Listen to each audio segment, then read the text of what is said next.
allons chercher l'origine de la Journée nationale de l'enseignant du Gabon dans la mort de Martine Oulabou Mbadinga, une mère de famille, une enseignante, une syndicaliste qui avait été assassinée par les autorités le 23 mars 1992 lors d'une manifestation pacifique organisée par son syndicat, le syndicat des enseignants de l'éducation nationale.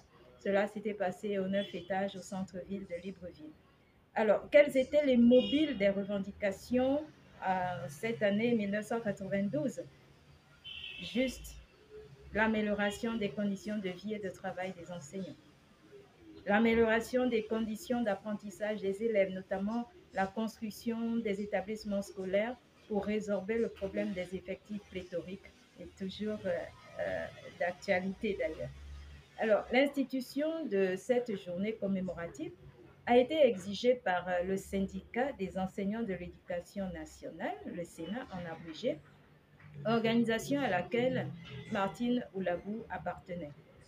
Cette exigence est âprement soutenue par la suite par la Convention nationale des syndicats du secteur éducation, CONACYCED, par l'organisation de ces journées de manière illégale le 23 mars de chaque année jusqu'en 2017.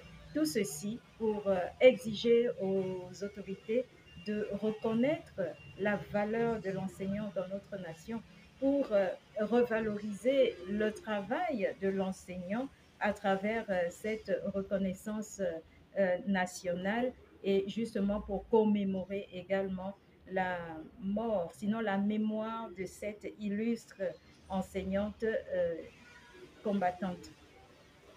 Le cadre juridique de la journée a été officiellement et légalement institué par le décret 470-PR-Ménicet du 7 mai 2017, instituant une journée de l'enseignant.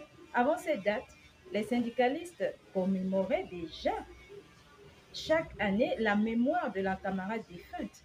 C'est au forceps que cette journée a été décrétée nationale. C'est un acquis qui reste cher à tout syndicaliste qui se respecte. Nous saisissons alors l'occasion, aujourd'hui encore, de célébrer tous les camarades syndicalistes tombés les armes à la main.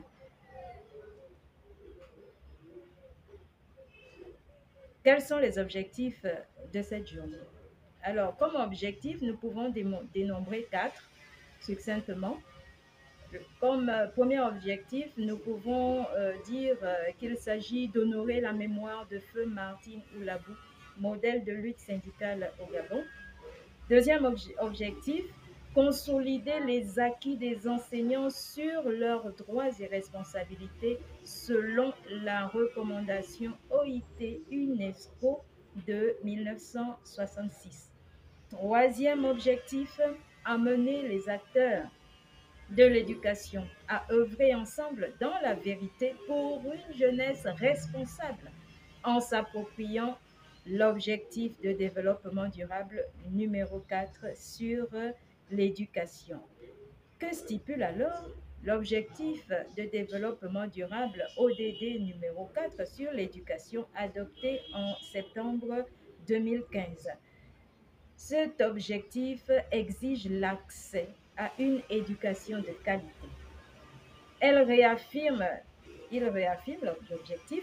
Cet objectif réaffirme que l'autonomisation des enseignants constitue la première des priorités dans toutes les stratégies de développement et de l'éducation. Cet objectif exige également de reconnaître le rôle clé que jouent les enseignants dans l'accomplissement de l'agenda éducation 2030. Il s'agit également d'exiger d'améliorer l'enseignement dispensé par des enseignants qualifiés, professionnellement formés, motivés. Il s'agit là alors de rémunération et de conditions de vie décentes, une juste reconnaissance de leur métier, soutenue de manière adéquate par des services performants de formation continue. Alors, fortifiés par le programme de développement durable à l'horizon 2030, soyons donc des enseignants autonomes afin de former des citoyens épris de valeurs, des citoyens fiers de leurs origines et des citoyens fiers de leur identité. Heureuse journée à tous les enseignants.